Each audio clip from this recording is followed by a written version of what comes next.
SER Podcast. En la cadena SER, Hora 25. Aimar Bretos.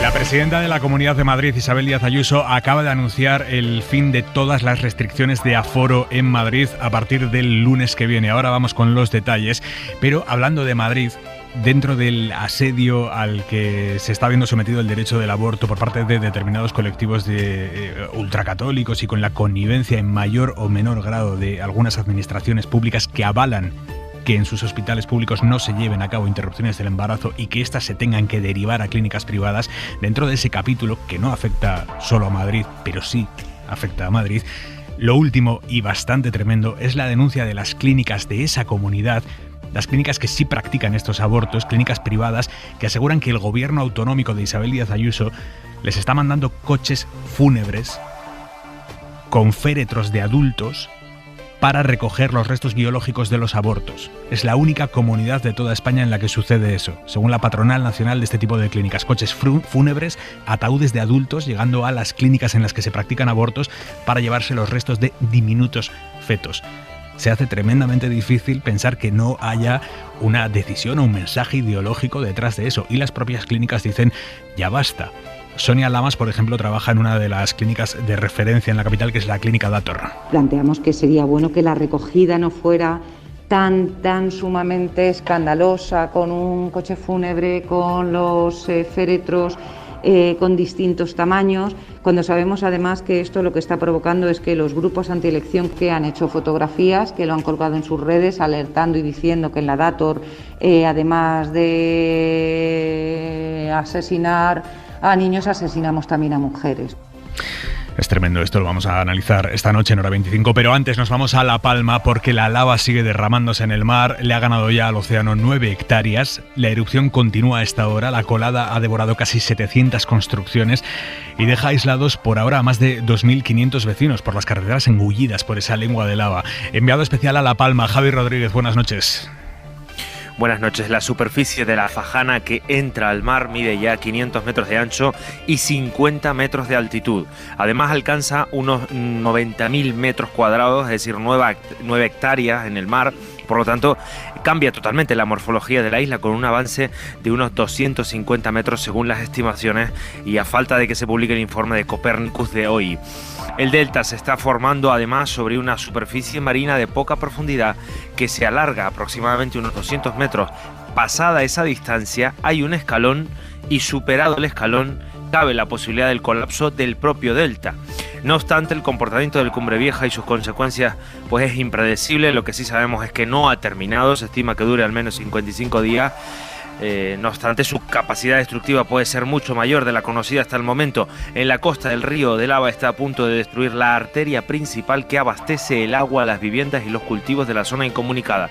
En ese caso, el gobierno contratará una obra de urgencia para la construcción de desaladoras, una tecnología hasta ahora desconocida para La Palma, e incluso se plantea utilizar barcos cisterna cargados en puertos para superar la lengua de lava a través del mar, abasteciendo así, en caso de urgencia, cultivos y viviendas si fuera necesario. Gracias, Javi. Allí en la isla de La Palma lleva varios días el cocinero José Andrés, premio Princesa de Asturias de la Concordia, coordinando el operativo de su ONG World Central Kitchen, que se está dedicando a cocinar y repartir esa comida entre los vecinos desalojados y también entre los bomberos, policías y militares que trabajan allí en la isla.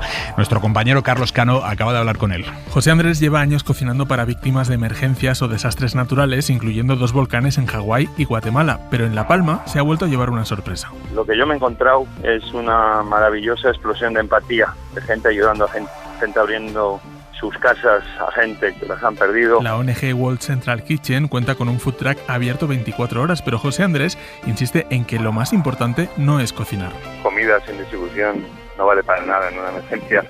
Y nosotros no esperamos a que nos llamen, nosotros siempre estamos buscando desde el primer día quién nos necesita cuando nos necesitan. Pero hasta en los peores momentos hay tiempo para una sonrisa, y prueba de ello son las críticas que le llegaron por estar repartiendo ropa vieja, pensando que eran tejidos usados en vez de un plato icónico de la cocina canaria. No todo el mundo tiene que saber todos los platos que existen en España, que son muchos, pero me gusta que se preocupen, ¿no? Y que digan, por favor, vamos a darles ropa de mejor calidad. Para ayudar, según José Andrés, nada mejor que comprar plátanos e ingresar dinero en las cuentas habilitadas. La entrevista completa la tienen en cadenaser.com. Elisa de la Nuez, secretaria general de Hay Derecho. ¿Cómo estás, Elisa? ¿Qué tal? Buenas noches. Fernando Garea, director del Periódico de España. Muy buenas noches, Fernando. Hola, buenas noches, ¿qué tal? Y Pablo Simón, profesor de Ciencias Políticas de la Universidad Carlos III de Madrid. Muy buenas noches. Hola, buenas noches. Con ellos vamos a analizar esta noche todo lo que nos deja el miércoles 29 de septiembre. Por ejemplo, el recado que les ha mandado esta noche a los dirigentes del PP. Una de las invitadas a su convención nacional es Paula Gómez de la Bárcena, directora de Inspiring Girls. Es una de las ponentes de la mesa dedicada al feminismo que se ha celebrado esta tarde-noche. Y esto ha dicho ante Casado, que estaba allí en primera fila. Tengo que decir algo porque si no reviento. En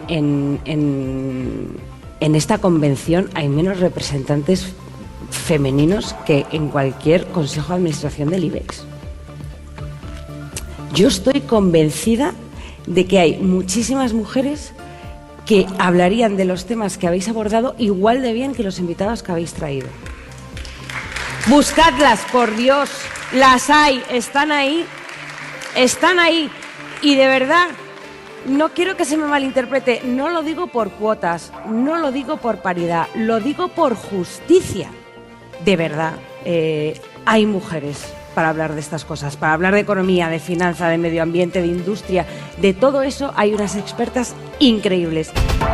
Antes del día, en 2 minutos, tenemos nuevos datos de la noticia que les hemos avanzado en la cadena SER a las 9:30. Casi una veintena de detenidos en una operación contra el tráfico de drogas en la cárcel del Navalcarnero, en Madrid. Y entre los detenidos hay al menos 5 funcionarios de prisiones. Ana Terradillos, buenas noches. ¿Qué tal? Buenas noches. Y en total 18, y lo cierto es que la operación sigue muy abierta. De hecho, Aymar, ahora mismo la novedad es que se siguen practicando registros fuera de la cárcel. Como digo, son 18 detenidos, entre ellos 5 funcionarios de Navalcarnero, y a todos se les acusa de introducir droga en la prisión madrileña. Los otros 13 son reclusos y familiares que también ayudaban a mover la droga y a traficar con ella. Prisiones empieza a sospechar durante la pandemia. Sabes que se suspenden las visitas, los vis-a-vis. Sin embargo, el tráfico de estupefacientes sigue manteniéndose y a partir de ahí se abren diligencias. ¿Qué obtenían los funcionarios a cambio? Obtenían compensaciones económicas. Por lo tanto, de momento, 18 detenidos, entre ellos 5 funcionarios de prisiones de Navalcarnero. El día en 2 minutos, Marina Fernández. Y los pescadores, sobre todo andaluces que faenan en aguas cercanas al Sáhara Occidental, van a poder seguir capturando allí al menos durante 2 meses. Es el plazo que ha dado el Tribunal General de la Unión Europea para recurrir su decisión de anular los acuerdos de comercio y de pesca sellados por Bruselas y Marruecos. Si se admite a trámite ese más que posible recurso, el plazo se alargaría aún más hasta que hubiera una decisión en firme, lo que permitiría a estos pescadores, más de 90 barcos españoles, ganar tiempo. Una década entera, 10 años, drogando a su propia mujer hasta dejarla inconsciente para grabar en vídeo cómo la violaban otros hombres.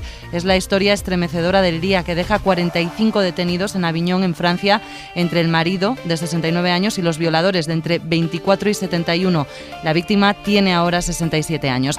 Aquí la luz sigue en máximos, la inflación también disparada, pero la incidencia de COVID sigue bajando. 60 casos por 100.000 habitantes. No estábamos tan bien desde julio del año pasado y el 77% de la población tiene ya la pauta completa. Por unanimidad del Consejo, hasta el 100% en exteriores y hasta el 80% en interior. Así que veremos estadios llenos a partir de mañana en la Liga y la Segunda División. Lo ha confirmado la ministra Darias. Solo Cataluña y Euskadi han decidido mantener el aforo del 60%. Y 7 años antes de que John Travolta y Olivia Newton-John protagonizaran una de las películas más taquilleras de la historia.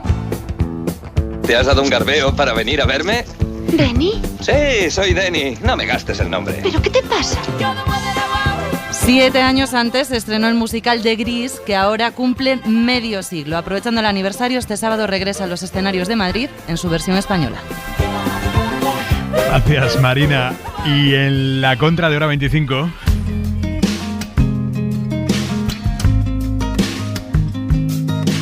Darling, you're with me, always around me. Only love me, only love me. La voz del irrepetible Antonio Gasset, periodista, crítico de cine, histórico presentador de Días de Cine en la 2, que ha muerto hoy. Buenas noches. Días de Cine, un programa dedicado a entretener a víctimas del insomnio, noctámbulos, parejas en crisis, politoxicómanos e incluso algún aficionado al cine está a punto de comenzar con sus contenidos dedicados a la actualidad cinematográfica. Tediosa casi siempre, pero hay que reconocerlo, brillante en alguna ocasión. Javois, muy buenas noches. ¿Qué tal, Aymar? Buenas noches. La vida y el cine para Antonio Gasset, cosas tediosas, muchas veces detestables, pero que él amaba con locura. Fíjate, hace muchísimos años tengo la típica libreta de notas, ¿no?, en la que apuntas cosas que vas leyendo. Y desde hace muchos años tengo apuntada una frase que no es de Antonio Gasset, pero sí es sobre Antonio Gasset, que va un poco en la línea de lo que acabas de decir y un poco de lo que se está recordándole, lo que se le está recordando hoy. La escribió Antonio Aveledo en el diario 20 Minutos y dice de Gasset: da la sensación de no hablar nunca en serio, aunque al finalizar la entrevista es evidente que no ha dicho ninguna tontería. Me encanta la idea de no hablar nunca en serio y sin embargo no decir ninguna tontería. Qué bueno. Todas sus famosas apariciones televisivas, cuando presentaba el programa Días de Cine, eran una exhibición, si uno se da cuenta, de sinceridad desacomplejada a través de herramientas tan precisas y delicadas como la ironía o el sarcasmo. ¿Esto qué significa? La verdad para quien la entienda, o para quien la quiera entender. Me parece una manera sensacional de atacar la vida que él mismo dejó anunciada en más de una ocasión. Él decía que la segunda cosa más importante del mundo era el sentido del humor, era la risa. La primera la omitía por obvia, aunque decía que con la vejez estaban ya las dos un poco empatadas, ¿no? También dijo algo con lo que nos reconocemos muchos. Yo necesito mucho, decía, la aprobación de los míos. Sin mis amigos y sin mis hijos no haría nada. Y en una ocasión, en el periódico de Cataluña, declaró que envejecer era un horror. Bueno, envejecer es un horror, morirse es otro horror. Que se te muera alguien, desde luego, un horror mayor. Cuando le preguntaron una vez si pensaba en ella, en la muerte, y a qué le movía ese pensamiento, él contestó: a pedir un vodka martini. Ojalá la haya encontrado con un vodka martini delante. Estoy seguro de que si fue así, la muerte se habrá quedado un ratito más para disfrutar los últimos momentos de un hombre tan genial como él.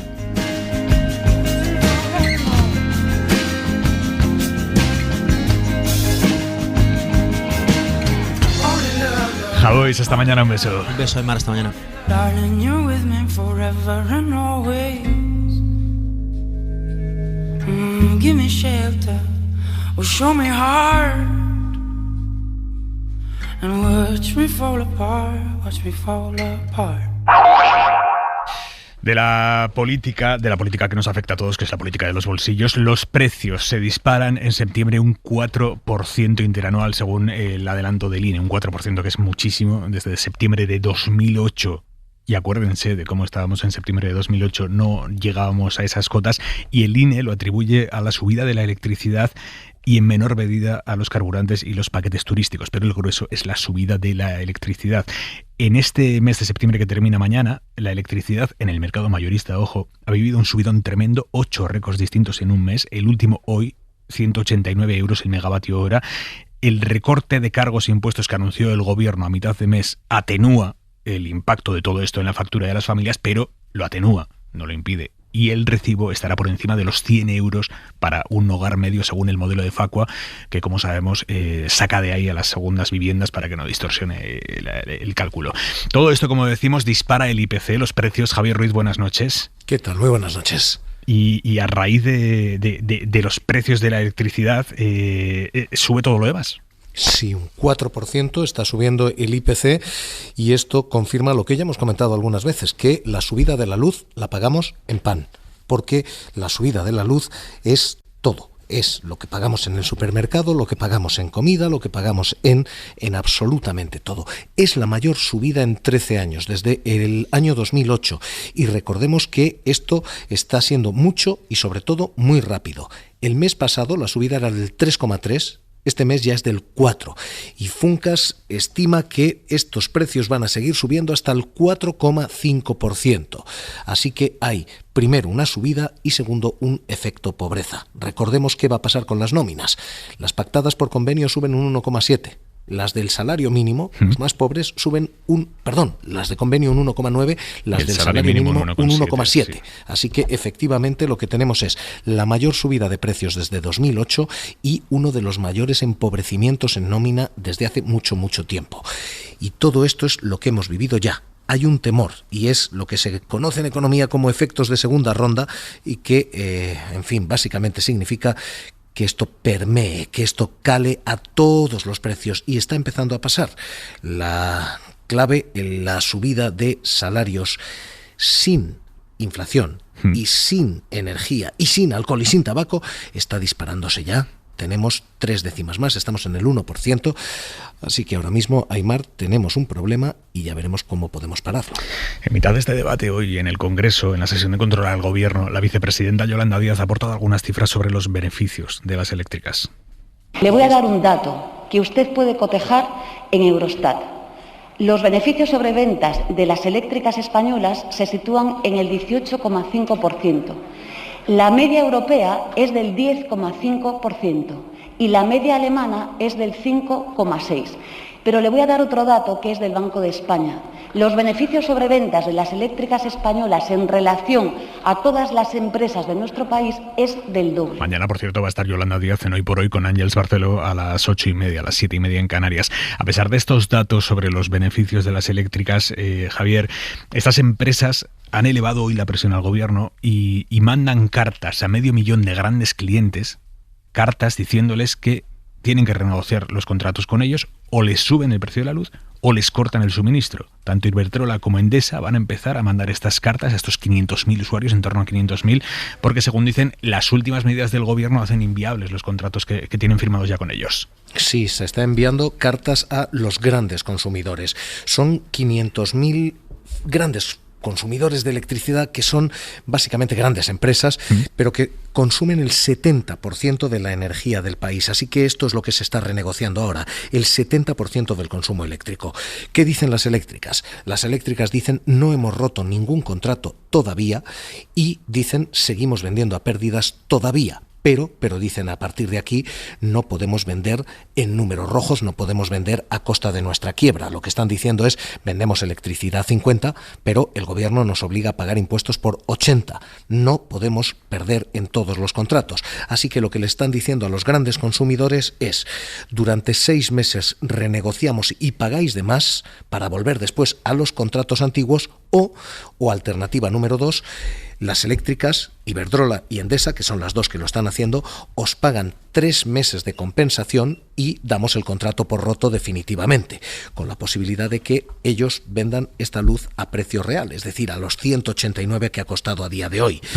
Esta es la fórmula que han encontrado las eléctricas y lo que dice el Gobierno es esto es un chantaje que tenían previsto de antes y, decía hoy Teresa Rivera en el Congreso, hemos visto con cierta preocupación las cartas, nos llegan noticias de ello. Es probable que la revisión de las tarifas la tuvieran planteada incluso antes de la adopción de estas medidas, pero queremos entender qué es lo que están haciendo y por qué. Lo que ahora mismo dicen las eléctricas es no podemos vender a costa de nuestra quiebra. Lo que ahora mismo dice el Gobierno es esto es un chantaje y lo que dice el sentido común es esto va camino de tribunales entre las eléctricas y el Gobierno y entre los clientes y las eléctricas. Así que lo que vamos es a una batalla judicial, Aimar. Ruiz, gracias, buenas noches. Un abrazo hasta ahora. Es un asunto muy delicado políticamente, económicamente, el del precio de la electricidad, los efectos que tiene sobre el resto de los precios, como hemos visto hoy en ese dato adelantado del IPC. Garea. Bueno, lo primero es un problema social, ya sabíamos, hay familias que lo están pasando mal, empresas pequeñas.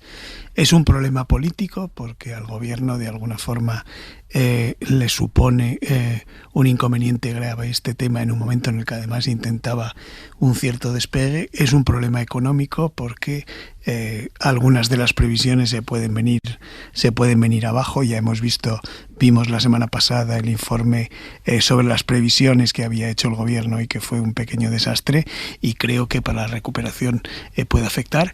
Y también, como explicaba Javier, puede terminar siendo un grave problema jurídico que se resuelva dentro de unos años y que termine como otros casos que ya conocemos en los que las eléctricas estaban por medio, en las que han tenido que recibir mucho dinero años después.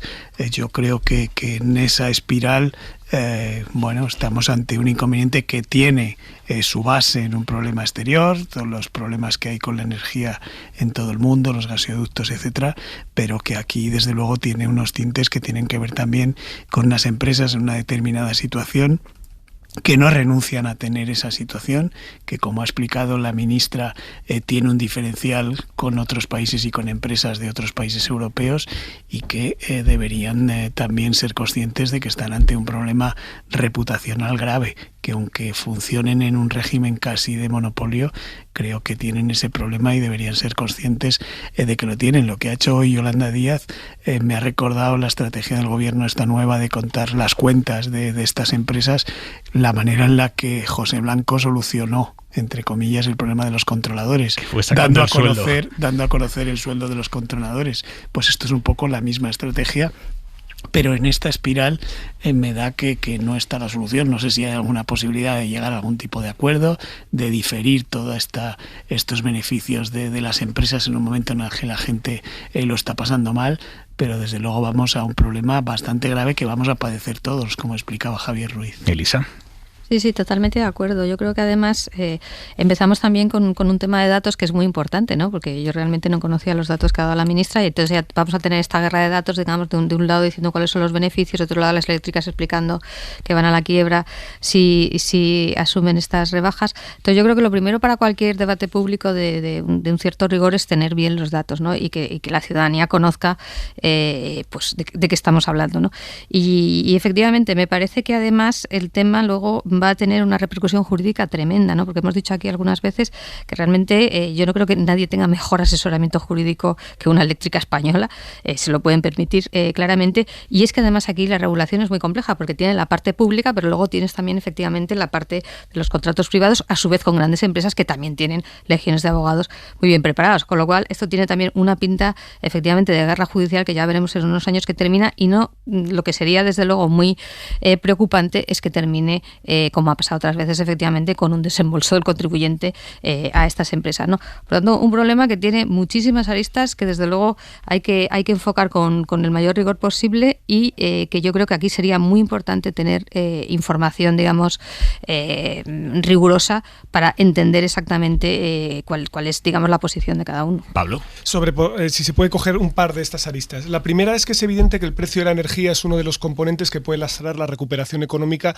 no solo en España, sino en todo el continente europeo. Si sabemos que los precios del gas continúan incrementándose, pero además tenemos dos problemas adicionales, que es la inestabilidad del Brexit y que es lo que va a ocurrir respecto a nuestras relaciones con el Reino Unido, y además el problema de las cadenas mundiales de valor, que estamos viendo que no se están reactivando al ritmo previsto. Todo esto tiene un efecto que puede lastrar la recuperación económica, y lo primero que tenemos que hacer es mirar al Banco Central Europeo. Es decir, lo primero que tenemos que hacer es ver si ahora de repente la preocupación con la inflación va a ser lo que va a empezar a mover al Banco Central Europeo y no con el crecimiento económico. Bueno, hace 2 días Christine Lagarde dijo que ella estima una inflación para la zona euro de 1,5, siendo relativamente prudente y diciendo que de momento los estímulos se mantienen. Por lo tanto, en ese sentido, el Banco Central no está girando al control de precios, que podría cambiar totalmente el cuadro macro del gobierno. Y luego del otro lado, aquí hay un frente que evidentemente todos sabemos que esto terminará en los tribunales judicializado, porque incluso hablar de detraer beneficios, vamos a ver con qué fórmula jurídica se articula eso desde luego iba a acabar en litigio y sabemos que acabará en litigio, pero el gobierno lo que está intentando aquí es girar a la opinión pública. Es decir, el gobierno sabe que independientemente de que pueda controlar o no el precio de la luz, que yo creo que lo sigue teniendo muy complicado, lo que intentan es cambiar el foco a no qué está haciendo el gobierno o no para cambiar el recibo de la luz, sino cómo las eléctricas se nutren con un montón de beneficios y no aceptan el establecer rebajas en la factura. Eso, desde la perspectiva de la narrativa política, es lo único que puede intentar el gobierno para asegurar su supervivencia, porque luego está intentando ese cambio de marco, pero lo está consiguiendo, te pregunto, Pablo. Pues es una muy buena pregunta. Yo creo que algo que le vino muy bien, desde luego, es el comunicado que hicieron las eléctricas sobre las nucleares. O sea, yo creo que el gobierno volverá a llamar otra vez a ver si son tan amables de volver a hacer otro comentario, pero ya aquí la cosa se empieza a poner más complicada, ¿no? Porque luego, no olvidemos una cosa, se acerca el invierno. Es decir, se acerca el invierno, se acerca el consumo energético mayor y hay un momento en el que las palabras ya no dan de comer, y ahí es donde se va a notar ese desgaste, ¿eh? Lo que ocurre es que en esa narrativa, y para responder a la pregunta clave de Aimar de si lo están consiguiendo o no, hay que irse más atrás. Es decir, es este gobierno, o al menos los partidos que forman este gobierno, los que ya crearon antes el sentimiento y la opinión pública de que los gobiernos sí podían intervenir y bajar el precio de la luz. Y ahora es cuando pretenden el giro de no, es culpa de las empresas. Que no digo que no lo sea, digo que en alguno de los dos momentos el gobierno estará equivocado O sí, tienes toda la razón, no puede ser una cosa y la contraria. Toda la razón, sí. O es una cosa o es la otra. Precisamente para hablar de energía viaja mañana el ministro de Exteriores, José Manuel Álvarez, a Argelia, ese país que es el principal proveedor de gas natural a España. Ese país está ahora mismo en mitad de una crisis diplomática enorme con su vecino, Marruecos, y entonces Argelia ha decidido terminar con el envío de gas hacia Europa por un canal que atraviesa Marruecos. Hasta ahora esa era la vía que traía el gas de Argelia a España, a Portugal. Mañana el ministro viaja a Argelia para decir, bueno, necesitamos ese gas para garantizar que el suministro sigue llegando por otro gasoducto, es uno que conecta directamente Argelia con Almería, y de hecho Álvarez va acompañado a ese viaje crucial por los presidentes de Naturgy y Enagás. Rafa Panadero, buenas noches. ¿Qué tal? Buenas noches. El ministro ya ha dicho, lo hizo en sede parlamentaria, que el suministro desde Argelia está asegurado, pero el gas va a ser sin duda el asunto central de esa visita y por eso se lleva también a los directores de Naturgy y de Enagás. La clave puede estar en que una cosa es el suministro del gas y otra el transporte, y aquí en lo del transporte es donde entra el conflicto político que hay entre Argelia y Marruecos, que cortaron relaciones el pasado mes de agosto. Porque, a ver, de Argelia nos llega gas por dos gasoductos. Uno, que va directo a Almería, por ahí entran 8.000 millones de metros cúbicos al año, y el otro pasa por Marruecos, llega a Gibraltar y de ahí a Cádiz. Por este van unos 10.000 millones al año, de los que Marruecos se queda unos 800 para su consumo, además de unos 200 millones de euros que se llevan comisiones. Y este segundo gasoducto es el que Argelia amenaza con cerrar a final de octubre, y ahí es donde puede venir el lío para España. ¿Qué opciones hay? La primera, ampliar el de Almería, y ya se está trabajando en eso, pero si eso no es suficiente, habrá que traer el resto del gas que sea necesario en barcos que habrá que pagar. Y de cómo y quién pague esos barcos va a depender lo que se note y cómo se note al final en la factura de los ciudadanos. De eso hablarán mañana España, Argelia, Naturgy y Enagás, entre otras cosas, porque inevitablemente, Aimar, cuando un ministro de Exteriores de aquí habla con otro de allí, pues sale el tema del Sáhara. Argelia es el gran apoyo de los saharauis y del Frente Polisario. La acogida de Brahim Ghali en España en abril encaja en ese marco de buenas relaciones que hay, pero esa misma acogida también contribuyó a complicar, efecto dominó, las relaciones con el otro vecino, con Marruecos. Gracias, Rafa. Ghali, por cierto, ciudadano español, pasaporte español. Hoy la oposición ha intentado volver sobre este asunto. Casado ha preguntado expresamente al presidente Sánchez. ¿Es usted la X del caso Ghali? Es decir, ¿usted ha ordenado que se deje entrar a un individuo en busca y captura por genocidio, terrorismo y violación? Conteste. Pero Sánchez no ha contestado, que es otro tema que abordaremos otro día. ¿Hasta qué punto es políticamente legítimo que el gobierno, en una sesión de control al gobierno, no conteste sobre los temas sobre los que le pregunta la oposición? Pero te planteo, Garea, tú que conoces bien lo que se está cojando allí dentro, ¿hasta qué punto este tema, la entrada de Ghali, la imputación de la exministra Laya y todo lo que rodea este asunto, es un tema delicado para el gobierno? Primero una cosa, por decir la verdad, no es verdad que Ghali estuviera en busca y captura. Casado no sé de dónde ha sacado que está en busca y captura, porque no está en busca y captura. Punto número uno, que me parece fundamental a la hora de hacer una pregunta en el Parlamento. Creo que hay que decirle las cosas como son. En segundo lugar, España siempre ha mantenido una posición entre Marruecos y Argelia con un pie en cada lado y haciendo además en algunos casos de intermediario entre los dos países en un equilibrio difícil que hace que formalmente España, por ejemplo, mantenga la posición tradicional de descolonización del Sáhara, pero que es la que quiere Argelia, pero a la hora de la verdad hace una realpolitik para no molestar a Marruecos. En el caso Ghali, lo que hubo probablemente, según explican muchos diplomáticos, es una torpeza diplomática a la hora de gestionarlo por muchas cosas, por la forma en la que se hizo, por traerlo precisamente a España en lugar de buscar un tercer país, por la forma en la que luego no se tuvo en cuenta que los servicios secretos marroquíes podían desvelar que efectivamente estaba en España, etcétera, etcétera, etcétera. Lo que ocurre es que, como nos pasan tantas cosas en la política española, una cosa es pasar de la torpeza, el error político, si se quiere, y diplomático, al delito. Y ahí es cuando probablemente se desvanezca cuál es la investigación y cuál es la acusación, porque es mucho más difícil considerar que haya un delito. Podría irse por el lado de la documentación falsa que es presuntamente, según algunas versiones, se pudo utilizar, pero creo que desde ese punto de vista penal es bastante endeble. Insisto, no desde el punto de vista político y diplomático, que probablemente fue bastante torpe y a las pruebas me remito. Hora 25. Aimar Bretos. Mañana se vota en el Congreso la enmienda a la totalidad que el PP ha presentado al primer paquete de la reforma de las pensiones, la reforma impulsada por el ministro José Luis Escrivá. Es un paquete que está consensuado con patronal, con sindicatos, que incluye que las pensiones se vinculen al IPC y derogar el controvertido factor de sostenibilidad que servía para vincular también esas pensiones a la esperanza de vida. Tanto el factor de sostenibilidad como el subir las pensiones, tanto como suban los precios, aparecían en las conclusiones del Pacto de Toledo, que salieron adelante hace un año, con el voto también del PP. Todo el mundo estaba de acuerdo, pero ahora los populares se salen de ese consenso y enmiendan la propuesta del gobierno. ¿Cómo explican ese giro total en Génova, en el equipo económico del Partido Popular? Jordi Fábrega, buenas noches. Buenas noches. El argumento que utiliza el Partido Popular para presentar ahora esta enmienda a la totalidad es que el texto del gobierno elimina el factor de sostenibilidad aprobado en tiempos de Rajoy sin presentar alternativa ninguna. Un factor de sostenibilidad que, según cálculos de la AIREF, ha hecho perder alrededor de un 10% de poder adquisitivo a los pensionistas y que el diputado del Partido Popular, Tomás Cabezón, defendía así en la comisión. Se garantizaba que la subida de las pensiones tuviera en cuenta el IPC, pero también otros factores como la situación económica general. Pese a estas palabras, entonces el PP se sumó a las conclusiones del Pacto de Toledo que dicen que ese factor de sostenibilidad no tenía apoyo político ni social y votó a favor de las recomendaciones finales en pro del consenso. Que pongamos en valor que en esta Cámara hay posibilidad de acuerdos y que además los españoles nos los exigen.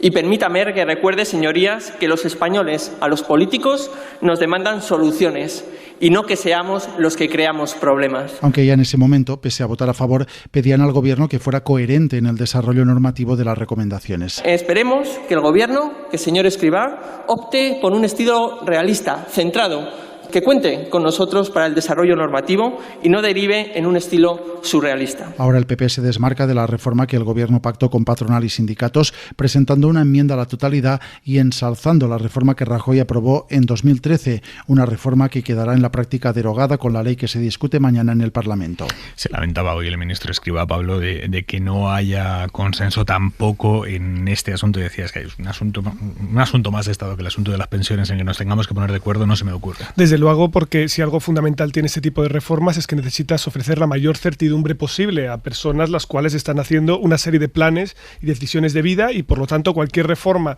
que se haga en el sistema de pensiones tiene que ser lo más consensuada y lo más incremental posible, porque a la hora de la verdad estamos difiriendo costes a futuro. Yo creo que lo que tenemos que intentar aclarar es cuál es la posición auténtica del Partido Popular o cuál es la genuina que quieren defender.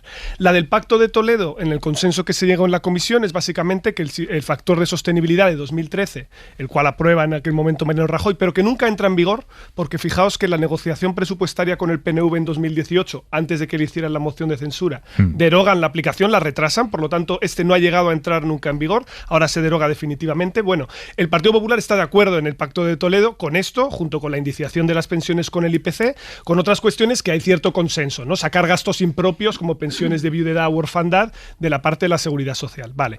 Pero el Partido Popular, sin embargo, lo que critica, y aquí creo que tiene cierta razón, es que esta es la primera parte de la reforma de las pensiones, pero hay una segunda parte que es cuál va a ser el factor de corrección intergeneracional.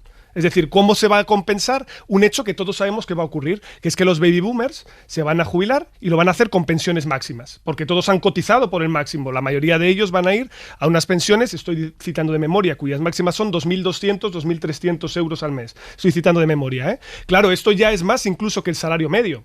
Entonces estamos en una situación en la que la sostenibilidad se tiene que ajustar de algún tipo de forma, con un pacto, ya sea a través de presupuestos, complementando con otros tributos, viendo algo. Pero esa es la parte que falta y que el Gobierno se ha comprometido a registrar más tarde, a través de una enmienda para esta tramitación parlamentaria que tiene ahora. Y yo entiendo que el PP lo que quiere entrar es por ahí. Es decir, por decir, nosotros nos derogáis el factor de sostenibilidad, pero no presentáis una alternativa. Y ahora es cuando tenemos que ver cuál es la alternativa que presenta el Gobierno y luego también la que hace la oposición. Elisa.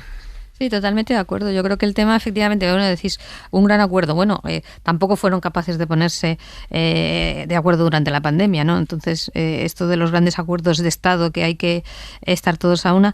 Pero yo creo que lo que dice Pablo es correcto. Es decir, esto parece que es como una reforma en 2 tramos, pero claro, solo conocemos el primer tramo y el segundo tramo es que es crucial, ¿no?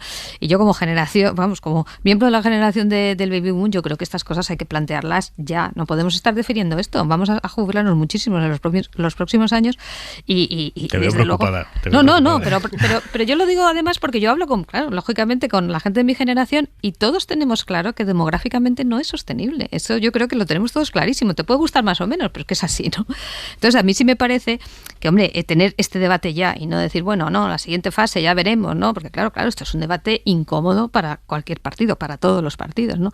Lógicamente, pero yo creo que es de justicia, además de justicia intergeneracional. Yo también tengo hijos y me parece que esto hay que empezar a hacerlo ya. Y luego, por lo que decía Pablo, que es muy importante, para hacer previsiones. Nosotros todavía tenemos un cierto tiempo para hacer previsiones, porque va pasando el tiempo y ya no tienes margen de maniobra, ¿no? O sea que sí, totalmente de acuerdo que es un debate que hay que tener y que creo que en esto sí que tiene razón el PP en cuanto a ponerlo encima de la mesa. Bueno, yo me voy más a lo político que al contenido real de lo que se tramita y de la reforma. Y en lo político hubo un tránsito del PP desde el acuerdo hasta el disenso sobre este tema. El portavoz que llevaba el tema, Cabezón, estaba a favor del pacto que se llegaba, del acuerdo que se llegaba dentro del Pacto de Toledo, y en un momento dado, en una de las últimas comisiones sobre este asunto, es sustituido por Cuca Gamarra, por la portavoz del Grupo Popular, y es cuando dan el giro en contra.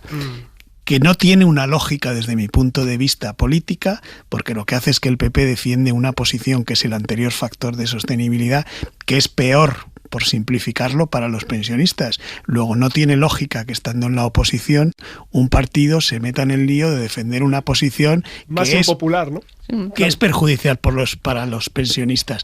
Más aún teniendo en cuenta 2 cosas. Uno, como sabe bien Pablo, la clientela electoral del PP fundamentalmente está entre los pensionistas. También la del PSOE, ¿eh? Bien. Claro, bien. Pero en términos relativos, claro. Sobre el total de los votantes del PP son muchos. Porque los pensionistas son muchos. El PP ha basado parte de su estrategia política en los últimos meses en decir, este gobierno de izquierdas va a tener que aprobar medidas impopulares como la reforma de las pensiones, voy a esperarme a que los apruebe para yo tener esa rentabilidad. Luego no tiene lógica que el PP presente una posición que es incluso peor para los pensionistas que la que defiende por el momento, pero estamos a día de hoy, el gobierno.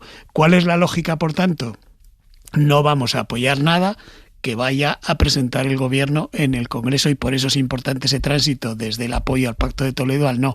Pero insisto, desde el punto de vista de estrategia política, creo que tiene una difícil explicación, o por lo menos yo no lo entiendo. O sea, que hubiera tenido más sentido hacer una enmienda a la totalidad con una propuesta diferente que no fuera recuperar aquel factor de entonces, sino presentar otro, aunque fuera alternativa o inviable, y daba igual. Y por meter además otro elemento también adicional en la ecuación. No nos olvidemos que hay un actor supranacional que se llama Unión Europea, que ha aprobado un semestre europeo y que nos ha dicho que una de las reformas que tenemos que aplicar es la de las pensiones. Por lo tanto, que además esta tramitación parlamentaria también necesita la validación de Hablando de ecuaciones complejas, además, las próximas horas van a ser cruciales en la negociación presupuestaria intragobierno entre los socios del Ejecutivo. Javier Carrera, buenas noches. ¿Qué tal, Aimar? Buenas noches. Mañana termina septiembre. Mañana, en teoría, el Gobierno tendría que haber enviado al Congreso los presupuestos si realmente se iban a tramitar en tiempo y forma, que es algo que ha repetido hasta la saciedad este Gobierno. En tiempo y forma. Bueno, en tiempo y forma no, porque mañana termina el plazo para haberlo enviado en tiempo y forma, o sea que a partir de aquí ya entramos en el descuento. Otra cosa es que estén aprobados ya en tiempo y forma y se puedan aplicar con todo el año vigente antes de que termine este año, ¿no? Pero mañana termina septiembre. La idea del gobierno, o por lo menos la parte socialista del gobierno, es dejar ya cerrada la composición de esos presupuestos para el Consejo de Ministros del martes que viene, y por eso te insiste en Carrera, las próximas horas van a ser importantes. Van a ser, de hecho, decisivas, Aimar, porque mañana está prevista una nueva reunión con Hacienda para tratar de cerrar esos últimos escollos, pero aquí los tiempos de los socios difieren y mucho. Hay entre los socialistas quien da ya por cerradas las cuentas. El ministro Bolaños decía esta mañana que están en la recta final, pero en Podemos frenan las expectativas. Hoy Yolanda Díaz reclamaba de nuevo tranquilidad y fuentes del lado morado del gobierno insisten en que no está cerrado el acuerdo aún. En el PSOE, como decías, querían que los presupuestos llegasen al Consejo del próximo martes, nunca más allá de mediados de octubre, eso no nos dicen, pero en Podemos, Aimar, ven muy difícil llegar por lo menos a esa primera fecha. Ahora mismo, Javier, ¿qué es exactamente lo que separa a los socios de gobierno? ¿Qué puntos son aquellos en los que hay mayor desencuentro? Bueno, básicamente son dos. El primero, el del mínimo en el impuesto de sociedades al 15%. Este parece salvable. Ya hemos escuchado a Calviño abrir la puerta a esta medida, pero lo que transmiten desde Unidas Podemos es que eso no está aún en el acuerdo. El otro punto es mucho más complicado. Es la ley de vivienda, que ya se pactó en los pasados presupuestos y que sigue enquistada. Ha habido avances. El ministro Bolaños ha entrado directamente en las conversaciones, pero no hay acuerdo en el corazón de la ley, que es la regulación de los alquileres. Los socialistas preferirían desligar la negociación de los presupuestos, pero en Podemos necesitan prácticamente un compromiso que incluya la bajada efectiva de los precios y no parece, Aimar, que se vayan a mover de ahí. Y precisamente sobre esto mañana vamos a asistir a la madre de todas las presiones o de todos los intentos de presión pública entre socios de gobierno, porque Unidas Podemos va a registrar en el Congreso, junto con los sindicatos y junto con otros partidos aliados parlamentarios del gobierno, una ley de vivienda distinta a la que se está negociando dentro del gobierno, que es la ley de vivienda que proponen los llamados sindicatos de inquilinos, pero que es distinta a la que se lleva 7 meses negociando en el seno del gobierno.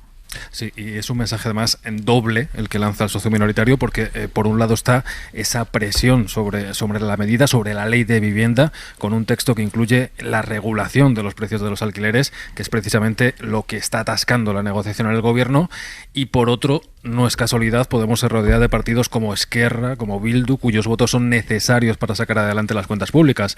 Fuentes de Unidas Podemos, Aimar, se quejaban estos días de que los socialistas habían descuidado la coalición, decían que no escuchaban los avisos de estas formaciones. Bueno, pues mañana veremos esa foto de los partidos de la izquierda del PSOE presionando junto a los sindicatos para sacar adelante una ley clave en la negociación de los presupuestos. Javier Carrera, buenas noches. Buenas noches. Area, ¿cuánto hay de negociación y discrepancia real y cuánto de sobreactuación? Bueno, como decíamos hace año y medio, y así llevamos repitiendo, ninguno de los dos socios tiene interés en romper y por tanto tendrá que haber finalmente acuerdo, aunque es verdad que hay alguno de los temas que se está encallando demasiado, como es el tema de los alquileres, y no entiendo bien por qué, porque yo creo que sí que puede haber fórmulas para llegar al acuerdo, pero está encallado y finalmente tendrá que haber acuerdo. Sí me gustaría subrayar una cosa que creo que es importante, aunque pueda parecer un formalismo, y es que de nuevo se incumple la previsión constitucional que obliga al Gobierno a llevar los presupuestos al Congreso antes de final del mes de septiembre. Esto puede parecer una cosa procedimental sin importancia, pero si la Constitución lo fija así, teniendo en cuenta que nos pasamos el día acusando a los demás de que se incumple la Constitución, creo que como mínimo hay que subrayarlo. ¿No te llama la atención que a pesar de esto insista el Gobierno en lo de en tiempo y forma? Que no es en tiempo y forma. Bueno, en forma sí, porque lo llevará como hay que llevarlo, pero no es en tiempo porque está fuera de tiempo, porque hay que hacerlo antes de final de septiembre, porque es lo que fija la Constitución y así se debería hacer. Cabría la posibilidad de que se enviara y luego se pactara incluso entre los miembros del Gobierno. No tengo ni la menor idea, pero que desde luego se va a incumplir el pacto constitucional, desde luego. Creo que salvo que haya algún imprevisto, terminarán pactando y se terminará enviando esos presupuestos. Habrá también tensiones con el resto de socios presupuestarios, pero tampoco creo que haya mucha duda de que finalmente los de este año se pactarán y saldrán adelante. Salvo, insisto, algún imprevisto. Otra cosa es cuando llegue ya el siguiente, que se acerque más al final de la legislatura, pero estos me parece relativamente fáciles que salgan. Melissa. Bueno, yo también creo que teniendo en cuenta la situación de minoría que hay del gobierno, ¿no? Que es que, claro, es que se nos olvida que esto pasa, el tema de los presupuestos pasa porque efectivamente necesitan muchos apoyos parlamentarios a los demás del socio de coalición, ¿no? Por eso no me parece tan digamos, grave que no lleguen a tiempo, porque realmente tienen que unir todos esos acuerdos, que no es fácil, ¿no? Y me acuerdo ahora de llevamos toda aquella temporada que llevamos con los presupuestos de Montoro, porque realmente el problema es la situación en el Parlamento. Claro, el tema de los presupuestos pues es la consecuencia lógica, ¿no? Y luego a mí lo que siempre me sorprende mucho, pero bueno, lo comento siempre, del gobierno de coalición, cuando el socio, digamos, más pequeño decide darse la vuelta y presionar por otro lado. Esto es una cosa rara, porque para eso estás en un gobierno de coalición, puedes hacer, digamos, acuerdos, puedes hacer presiones, pero claro, presentar una ley de vivienda alternativa, a mí esto me parece raro y no me parece muy serio, y creo que al final es una especie de chantaje que haces para decir, oye, mira, si no me haces caso voy y te voy a demostrar que además tengo apoyos por otro lado y que tú en el fondo pues tienes los diputados que tienes, ¿no? Ese es un poco el tipo de mensaje que das. Y luego por el tema de fondo, hombre, yo creo que realmente los dos temas son, digamos, muy, muy complejos, ¿no? Tanto el tema, digamos, los dos temas donde no hay acuerdo, y que además aquí yo creo que el componente técnico es esencial. Está claro que todos pensamos que hay un problema con el impuesto de sociedades, que está lleno de parches, está lleno de agujeros, nadie tributa al tipo real, eso está claro. También pensamos que hay un problema con los alquileres, pero claro, ¿cuál es la solución técnicamente más adecuada para uno y otro caso? A mí no me parece para nada evidente, y entiendo que sí que tiene que ser objeto, digamos, ahí de mucha negociación y de mucho acuerdo, porque además por lo que veo las posturas efectivamente están muy alejadas, ¿no? Si en un gobierno monocolor ya hay navajazos cuando hay que hacer un presupuesto porque los diferentes departamentos consideran que sus políticas son las más importantes y están todos peleando, imaginaos en un contexto de coalición, que todavía esto es más sofisticado y es más difícil, sobre todo entendiendo que no todos controlan las mismas partidas de gasto. Pero sí hay al menos dos cosas que yo creo que son relevantes. La primera es que lo que sabemos seguro con la literatura que tenemos de otros sitios en perspectiva comparada es que los gobiernos de coalición tienden más al gasto público que los gobiernos monocolor. Y esto tiene sentido porque como tienes que repartir entre más gente, al final terminas teniendo presupuestos más expansivos. Y por lo tanto que la solución que muchas veces se optará en estos casos en los que haya desacuerdo es aumentar las partidas. Es decir, mientras que el gobierno tenga el ciclo económico a favor, es decir, haya crecimiento, esto no es un problema. Un gobierno de coalición en un contexto en el que hay que hacer ajustes presupuestarios, eso ya sí que sería algo más serio y dificultaría, creo, los acuerdos de manera más importante. Y luego creo que el tema de la vivienda es fundamental, porque he aprovechado para sacar unos datos sobre cuál es la riqueza mediana en función de tu posición respecto a la vivienda, y la riqueza mediana neta de un español que es propietario son 200.000 euros, la de alguien que tiene una hipoteca son 115.000 y la de alguien que está en alquiler son 6.000. Es decir, me gustaría incidir en algo que es fundamental. Estamos hablando del sector más vulnerable, el más precario, y que es un problema no solo en España, es en toda Europa. ¿Vale? En toda Europa se están viendo que hay problemas con la vivienda y que requiere políticas que a lo mejor tienen que ser más innovadoras y no tan sencillas como las que hablamos. ¿Os acordáis que ha habido unas elecciones federales en Alemania y en Berlín han aprobado una serie de medidas? Eso que tenían control del alquiler. A lo mejor no les ha funcionado mucho el control del alquiler y han subido un peldaño más, ¿no? Pero lo que quiero decir es que este tema de la vivienda es fundamental. Porque genera desigualdades enormes, exactamente, ¿no? Lo que ha pasado, se ha votado en referéndum junto a las elecciones federales en el estado en el que está la capital, Berlín. Se ha votado en referéndum si había que expropiar a los grandes tenedores de una cantidad X de viviendas para hacer vivienda social, y un porcentaje abrumador ha dicho que sí. Claramente, 250.000 viviendas a expropiar de grandes tenedores. Claro, ojo, porque estamos... Hay que pagarlas. Sí, eso es cierto, pero lo que también nos está indicando es una cosa que lo discutimos muchas veces. Una parte del problema que tenemos de alquiler en España es porque tenemos una parque de vivienda de alquiler muy pequeño, pero el problema es acuciante. Es decir, no podemos esperar a construir ese parque, y ojalá cuando hicimos con la Sareb ese rescate tan bueno a tantas cajas de ahorro y tantos bancos, ojalá en vez de decirles ya nos pagaréis el rescate, le hubiéramos dicho, mira, este pisito que tienes aquí en la Gran Vía, pues me lo voy a quedar como patrimonio para el Estado, y podríamos haber tenido esa pequeña semilla de unas políticas que creo que tienen que ser mucho más ambiciosas, porque al final lo que sabemos que es el principal vertebrador de la desigualdad en España es la propiedad y es la vivienda. Y esto lo sabe cualquiera que nos esté escuchando y que vaya a heredar un piso en Sotosalvos y alguien que vaya a heredar un ático en la Gran Vía. Y sabemos perfectamente que eso es lo que va a generar esa estratificación. Entonces es un problema acuciante que conecta con los jóvenes y con la desigualdad de este país. Yo creo que ahí hay que meterle mano y hay que explorar fórmulas. No me posiciono claramente en un sentido o en otro, no soy tan especialista, pero creo que esto es fundamental, eso es un tema clave de debate. Sí, no, yo creo que es inapelable lo que dice Pablo, y por tanto creo que debe ser uno de los temas fundamentales de un gobierno que además se dice progresista, que no dudo que lo sea, pero que debería tener en el foco este asunto, el de la vivienda, porque efectivamente afecta a los más vulnerables y a los más jóvenes que además tienen el gran problema encima del paro juvenil, que es enorme en España con respecto a otros países. Tienen la precariedad también, que afecta también a esos mismos. Quiero decir, es como si toda esa tormenta perfecta caiga sobre ellos, como la clase más débil y la más por eso no entiendo que no se tomen medidas de ese tipo y se esté retrasando de esa forma. Antes había un ministro, José Luis Ábalos, que se negó a firmar ese acuerdo, llegar a ese acuerdo con Unidas Podemos. Ahora hay otra ministra, pero parece que no se llega a alcanzar ese acuerdo, que desde mi punto de vista es fundamental. Podrá ser una fórmula, podrá ser otra.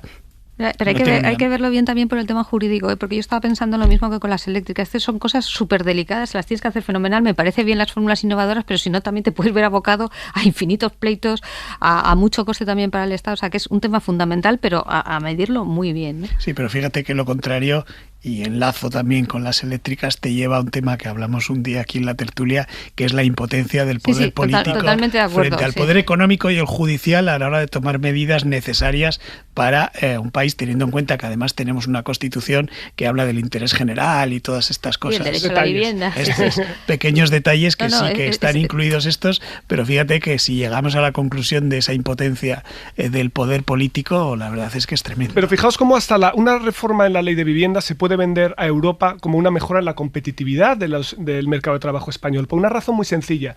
Nosotros tenemos unos trabajadores que se desplazan muy poco. Es decir, tú, si estás buscando, eres joven, estás buscando un empleo, por ejemplo, yo soy un joven de Sevilla, estoy buscando un empleo en Barcelona, en Madrid, y ya tengo que interiorizar que voy a tener un coste, que es el tener que pagar un alquiler. Entonces me desplazo menos, porque al menos estoy viviendo con mis padres cerca, luego no me muevo tanto en mi radio de acción de búsqueda de empleo. Nuestros trabajadores son menos móviles, es curioso, porque realmente es casi más fácil moverte por Europa que moverte dentro de España si tú estás buscando trabajar en otro punto que esté a distancia del hogar en el que tú estás. Claro, eso cronifica más el desempleo juvenil, porque nos emancipamos muy tarde. Y eso tiene un efecto que tiene que ver con la baja natalidad y el problema demográfico. Es decir, que está todo conectado. De vida. Claro, está todo conectado. Yo creo que por eso es tan importante que afrontemos esto y que se venda, sobre todo que se venda por parte de España como una reforma estructural. Es decir, el problema de la vivienda es un problema que lastra la competitividad de España, y eso hay que afrontarlo también desde esa perspectiva, creo yo. Hablábamos de presupuestos. En el Parlamento de Cataluña hoy el líder de la oposición allí en Cataluña, el socialista Salvador Illa,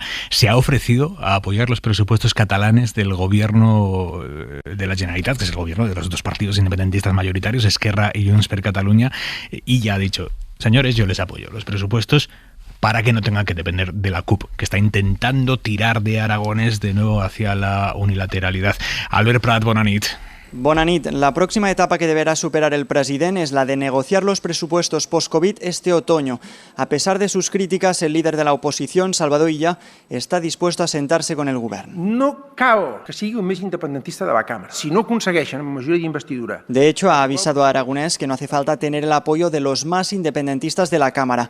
Un aviso a navegantes ante la posibilidad de que la negociación con los socios de la CUP se acabe enredando. Los anticapitalistas dan por fracasada la mesa de diálogo y ahora quieren forzar un plan B. President, posi data al referèndum. Posi-li data i que sigui abans del 2025. El portavoz de la CUP presiona a Aragonès para que ponga una fecha para celebrar un referéndum esta misma legislatura, una idea, la de la vía unilateral, que el presidente ha rechazado sin matices. L'acord no parlava ni de dates concretes i l'acord parla de generar les condicions per tenir un referèndum. Y le ha respondido que el pacto de investidura que firmaron no fija ninguna fecha. Incluso Junts per Catalunya se desmarcará de la propuesta de la CUP en la votación de mañana, antes de que termine el primer debate de política general de Aragonès, en el que el presidente ha pedido a sus socios que no debiliten la mesa de diálogo. Tengo unos segundos, pero ¿cómo veis esta maniobra de Illa, Garea? Bueno, yo creo que es inteligente, pero de libro. Es decir, yo creo que se podría definir con es lo que hay. Es decir, hay un gobierno en Cataluña que nació con el pecado original de tener dos socios con la lucha por la hegemonía por el mismo sitio, Junts y ERC, y la CUP, que no tiene nada que ver con ninguno de esos dos partidos y especialmente con Junts. y ya tiene un buen momento para mostrarse útil y hacer valer la cantidad de votos que consiguió en las elecciones. Elisa. Sí, no, totalmente. Aparte de que me hace gracia también el tema del debate presupuestario, que tenga que ver esto con la declaración unilateral o no. Se supone que estás debatiendo unos presupuestos con un contenido determinado, pues hombre, no, ya lo sé, pero que te quiero decir que no deja de ser chocante que hagas depender el apoyo a los presupuestos este tipo de consideraciones. Por tanto, me parece muy razonable que ya proponga tratar del tema. Simón.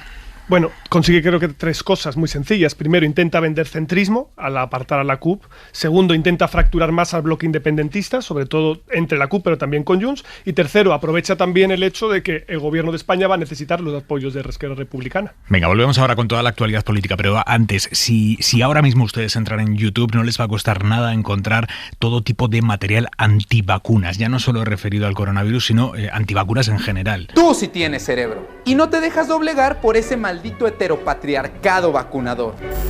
Por eso, el día de hoy te daré 5 razones o más por las cuales no debes vacunar a tus hijos. Bueno, pues esta tarde Google, que es el propietario de YouTube, ha anunciado que van a bloquear cualquier contenido que diga que las vacunas son peligrosas. Van a borrar esos vídeos y mencionan en concreto los vídeos que aseguran que las vacunas pueden causar autismo, cáncer, infertilidad. Y ante esta decisión ha surgido un debate muy interesante sobre si una empresa, una plataforma como YouTube puede decidir qué publican sus usuarios y lo que no, por mucho que sea falso y por mucho que nos parezca una salvajada.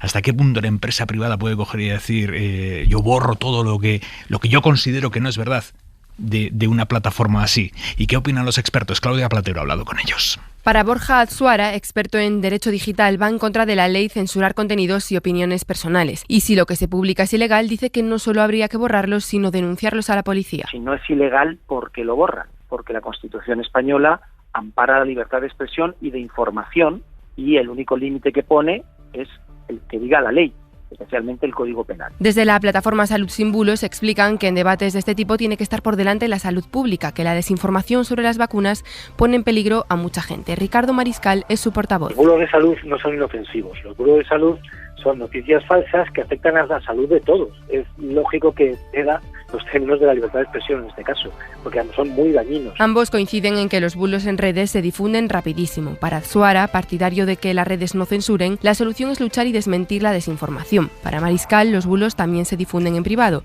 así que, dice, hay que borrarlos para que no haya la oportunidad siquiera de compartirlos.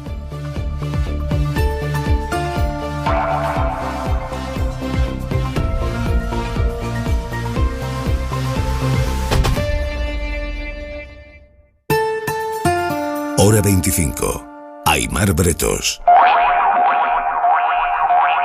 11:06 de la noche, 16 en Canarias. Las clínicas que sí practican abortos en Madrid por incomparecencia de muchos hospitales públicos en los que se da una llamativa objeción de todos los sanitarios, no diremos objeción colectiva porque eso es ilegal y hay que demostrarlo, pero sí una objeción de todos los ginecólogos.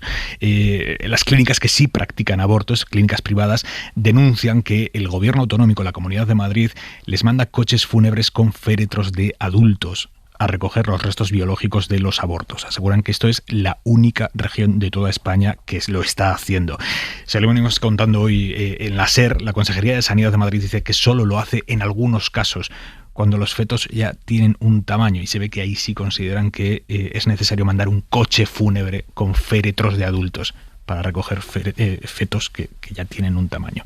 Radio Madrid, Javier Alonso, buenas noches. ¿Qué tal? Buenas noches. Y fuentes de la Consejería de Sanidad aseguran ahora que solo se envía féretro en las interrupciones voluntarias del embarazo por encima de las 25 semanas y aseguran que no se hace a todas las clínicas.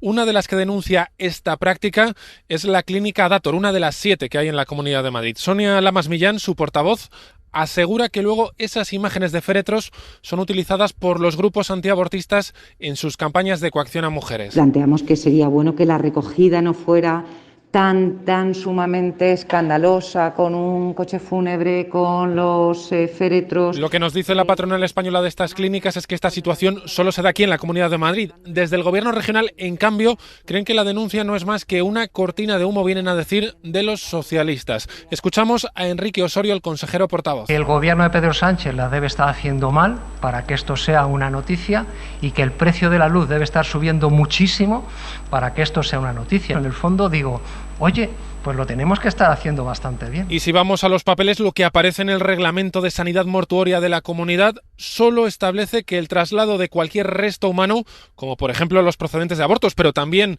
por ejemplo, de una amputación, se deben realizar exclusivamente por empresas funerarias autorizadas y en adecuadas condiciones higiénico-sanitarias. No dice nada de ataúdes. Y menos de ataúdes de adultos.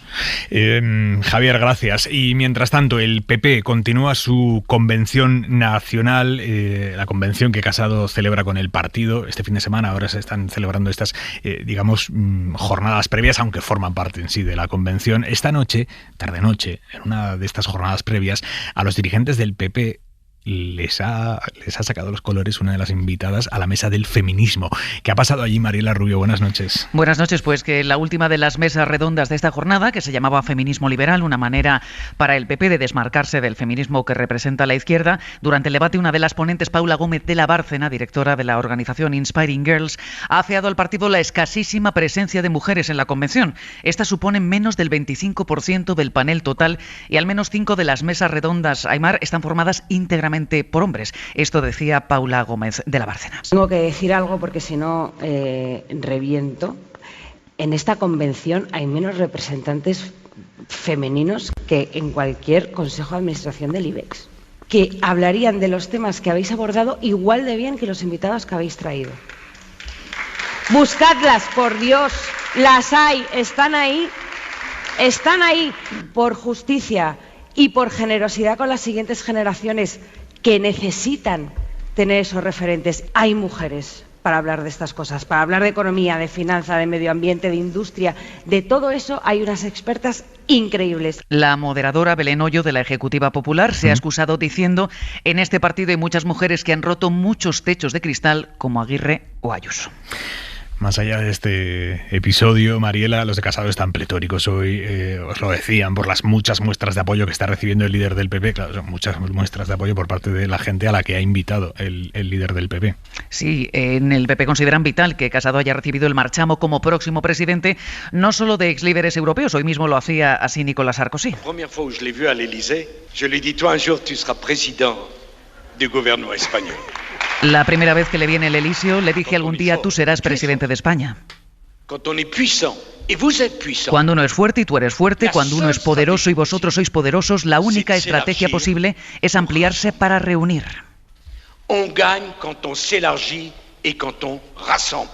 Ganamos cuando ampliamos y reunimos, perdemos cuando nos estrechamos.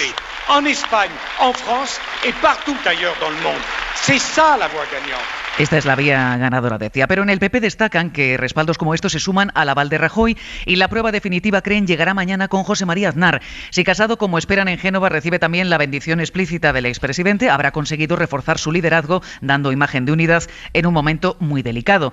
El PP, Aimar, quiere sepultar los problemas con Díaz Ayuso por aluvión. De hecho, hoy se ha ovacionado a Martínez Almeida como nunca. Así se trasladaba el mensaje de que la ausencia de la presidenta madrileña de viaje en Estados Unidos es irrelevante porque en Madrid hay mucho partido, o al menos eso venía a decir Pablo Casado. Le escuchamos. Aquí hay una presidenta como Esperanza Aguirre. A todos los consejeros de la Comunidad de Madrid, la presidenta no ha podido venir porque tenía un viaje ya agendado en Estados Unidos. Y aquí también están José Luis Martínez Almeida. Almeida ha sido el gran anfitrión y Génova, desde luego, estaba encantada. Quien también ha sido protagonista, lo escuchábamos, es Esperanza Aguirre, que después de tomar partido por Ayuso en la pugna por el PP de Madrid y llamar niñatos y chiquilicuatres a algunos de los miembros de la Dirección Nacional, hoy se ha sentado junto a Casado y ha intercambiado gestos cariñosos con el alcalde de la capital. Y ante los periodistas, que la esperábamos casi con más expectación que al plato fuerte de la jornada, que era Sarkozy, ha dicho: no tengo que hacer las paces con nadie porque aquí no hay ninguna guerra. Mariela, tú que estás siguiendo... ¿Qué pasa hoy?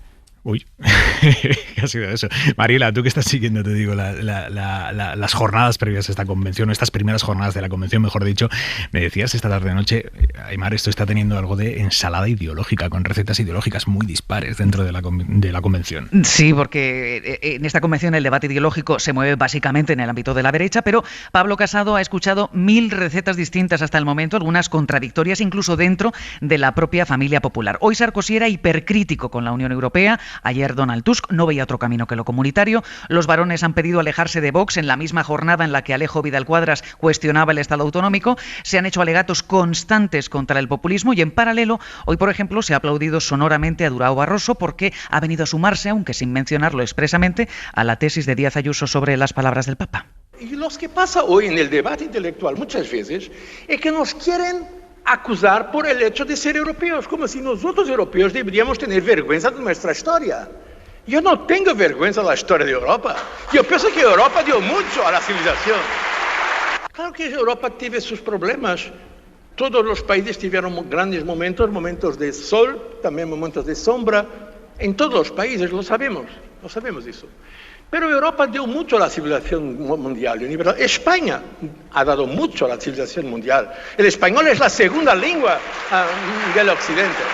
Aimar, el PP hará balance y conclusiones el fin de semana, pero esta convención no está resultando en realidad un rearme ideológico, sino una consagración, una especie de ceremonia de consolidación de Pablo Casado como líder, al menos de momento indiscutible, del partido. Mariela, gracias, buenas noches. A vosotros. ¿Qué efectos puede tener en el PP, en su rumbo ideológico, en su estrategia táctico-política y también en su autoestima interna esta convención, Garea?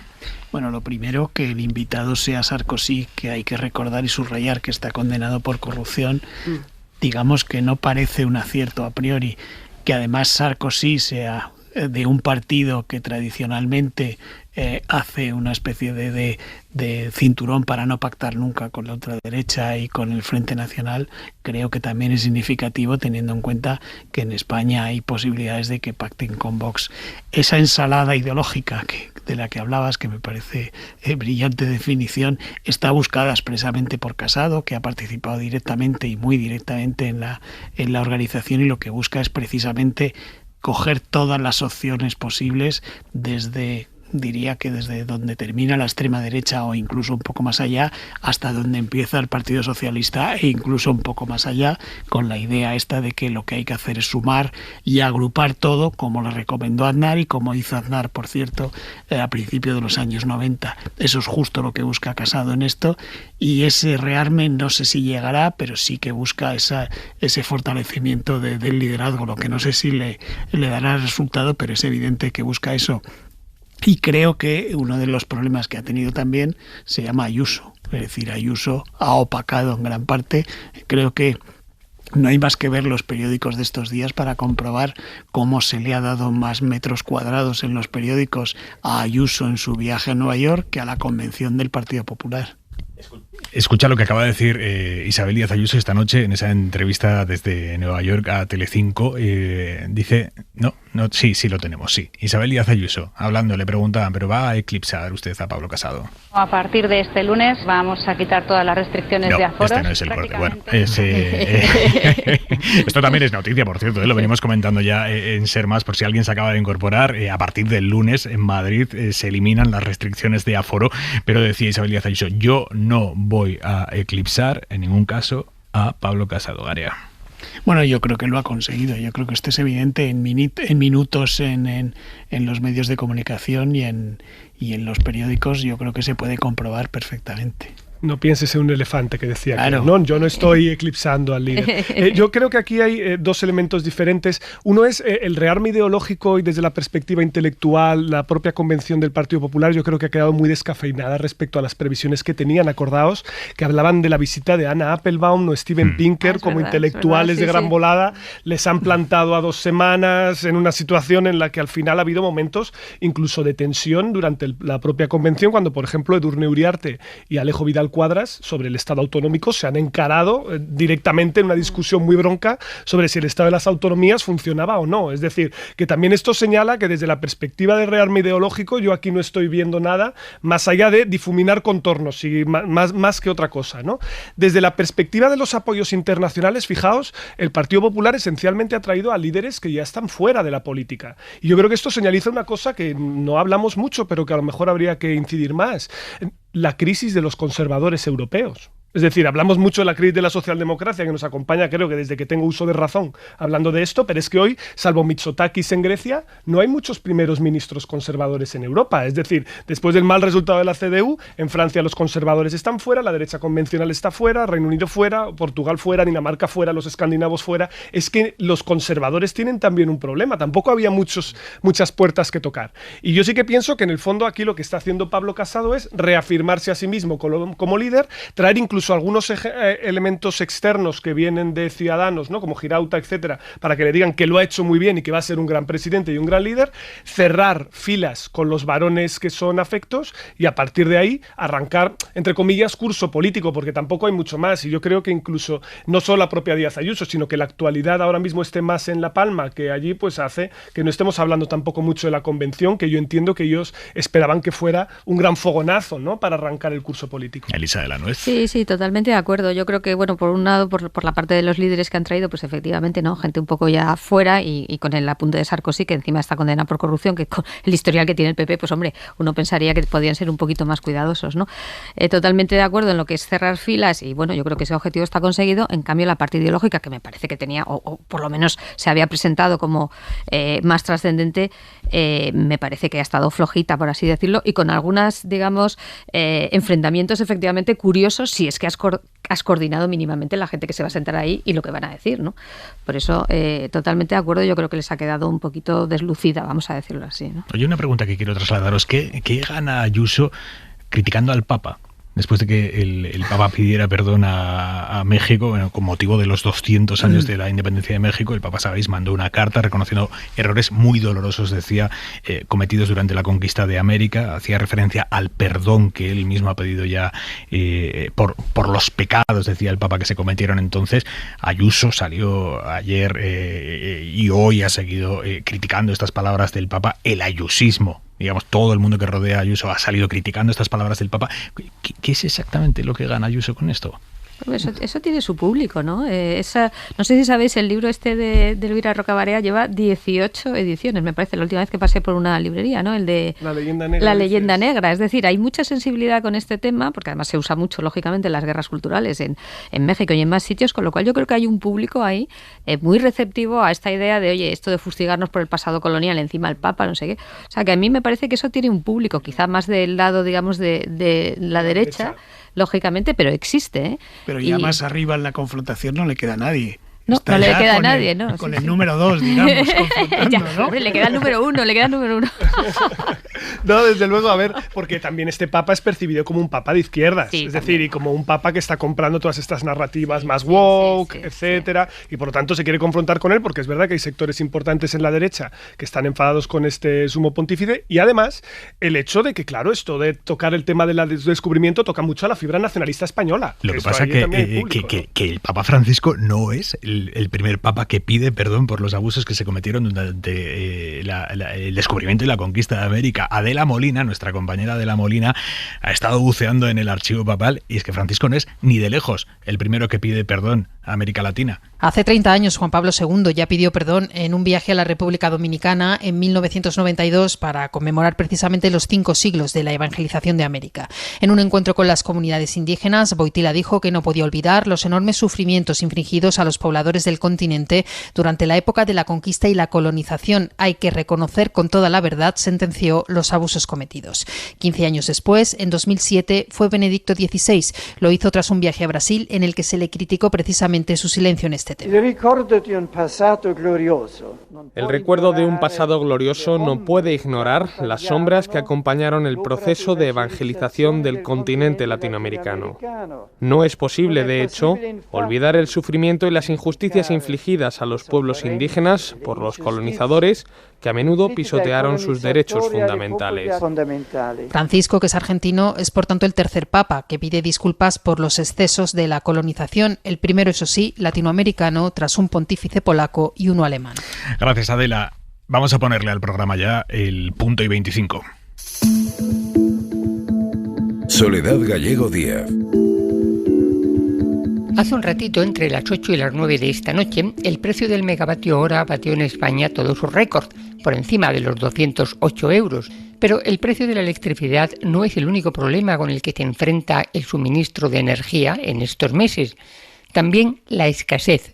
En China, este verano se han visto centros comerciales que cerraban a las 4 de la tarde por superar su cuota de suministro eléctrico, negocios abiertos a la luz de las velas y fábricas que dejaban de producir durante días por sobrepasar los límites de consumo fijados por las autoridades. Las más afectadas fueron las fábricas de aluminio, acero y cemento, es decir, las que más afectan al desarrollo interno de un país. El gobierno de Pekín asegura que habrá calefacción para el crudísimo invierno chino, pero nadie las tiene todas consigo. Por nuestra parte, las cosas tampoco están muy claras. Mañana viajará a Argelia el ministro español de Exteriores, José Manuel Álvarez, para intentar asegurar el suministro de gas natural, comprometido por el enfrentamiento entre Marruecos y Argelia, y el cierre de uno de los 2 gasoductos actuales. Es una visita muy importante, y la verdad, no deberíamos distraernos con las cosas de comer. El señor Casado tendría ayer seguramente cosas más importantes que hacer que intentar convertir un serio problema internacional en un mero juego de palabras. Alguien podrá explicarle que en cuestiones de energía y de política internacional, el señor X se llama Xi Jinping y no parece que vaya a ir a petición del PP. Punto y 25.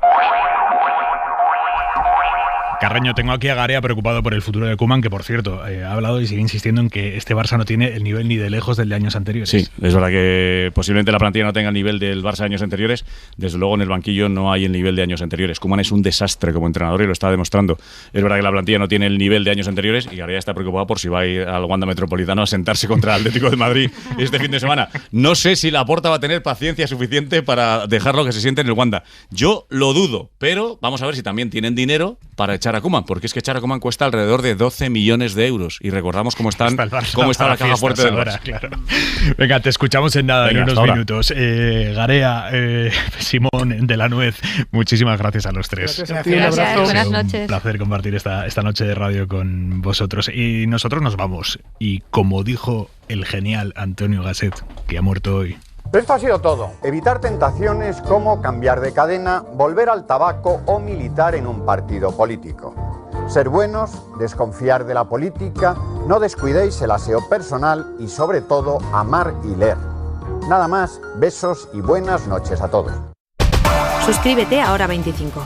Todos los episodios y contenidos adicionales en la app de Cadena SER y en nuestros canales de Apple Podcast, Spotify, iVoox, Google Podcast y YouTube. Escúchanos en directo en la SER de lunes a viernes a las 8 de la tarde. Cadena SER. La radio.